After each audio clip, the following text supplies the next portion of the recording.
বর্তমানে বাংলাদেশের রাজনৈতিক প্রেক্ষাপটে ভারত বিএনপিকে নিয়ে নতুন করে ভাবতে শুরু করেছে।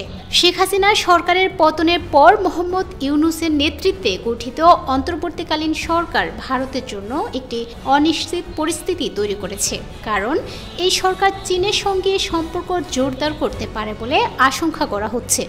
ভারতের নীতি নির্ধারকরা অতীতে বিএনপির সঙ্গে সম্পর্ক নিয়ে দ্বিধাদ্বন্দ্বিত ছিলেন।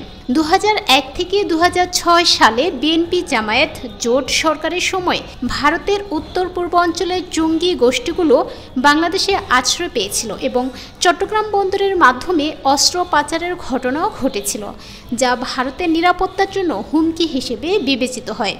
তবে সাম্প্রতিক সময়ে বিএনপি ভারতের সঙ্গে সম্পর্ক উন্নয়নে আগ্রহী হয়েছে।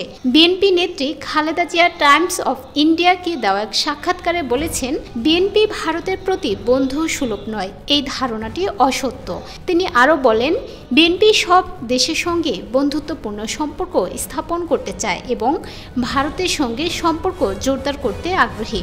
ভারতের সাবেক কূটনীতিক বিনা সিকরি বলেছেন, ভারত বাংলাদেশের যে কোনো রাজনৈতিক শক্তির সঙ্গে কাজ করতে আগ্রহী, তবে তাদের অবশ্যই শান্তিপূর্ণ ও বন্ধুত্বপূর্ণ সম্পর্ক বজায় রাখার নিশ্চয়তা দিতে হবে।